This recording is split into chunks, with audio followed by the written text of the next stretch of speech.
Hi ಎಲ್ರಿಗೂ ನಮಸ್ಕಾರ. ಇನ್ನು ಪಾಪನ ಅಮ್ಮನ ಮನೇಲಿ ಬಿಟ್ಟು ಅಲ್ಲಿಂದ ಹಿರೇಳಿಗೆ ಹೋದೆ ಟ್ರೈನಿಂಗ್ ಸೆಂಟರ್ ಹತ್ರಕ್ಕೆ.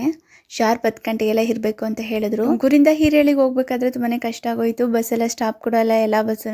ಇನ್ನು ಅಲ್ಲಿಂದ ಆಟೋದಲ್ಲೂ ಹೋದೆ. ಅಷ್ಟೇನೆ ಲೇಟ್ ಆಗುತ್ತಂತ ಟೆನ್ಷನ್ ಆಯಿತು.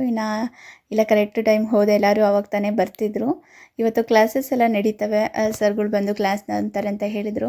ಇನ್ಸ್ಟಿಟ್ಯೂಟ್ ಬಗ್ಗೆ ಹೇಳಿಲ್ಲ ಅಲ್ವಾ ನಿಮಗೆ? ಗ್ರಾಮೀಣ ಸ್ವಯಂ ಉದ್ಯೋಗ ತರಬೇತಿ ಸಂಸ್ಥೆ.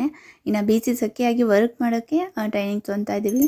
BC ಸಖಿ ಅಂತಂದರೆ ಏನೂ ಅಲ್ಲ, ಬ್ಯಾಂಕ್ ಪರವಾಗಿ ಕೆಲಸ ಮಾಡುವಂಥದ್ದು. ನಿಮಗೆ ಮೋರ್ ಡೀಟೇಲ್ಸ್ ಬೇಕು ಅಂದರೆ ಕಮೆಂಟ್ ಸೆಕ್ಷನ್ ಕಮೆಂಟ್ ಮಾಡಿ, ನಾನು ಪೂರ್ತಿ ಡೀಟೇಲ್ ಆಗಿ ಹೇಳ್ತೀನಿ. ಸರ್ ಮೇಡಮ್ ಬಂದು ಟ್ರೈನಿಂಗ್ ಬಗ್ಗೆ ಎಕ್ಸ್ಪ್ಲೈನ್ ಮಾಡಿದ್ರು. ಹಾಗೆ ನೋಟ್ಬುಕ್ಕು, ಪೆನ್ನು, ಬುಕ್ಕು ಕೊಟ್ಟರು.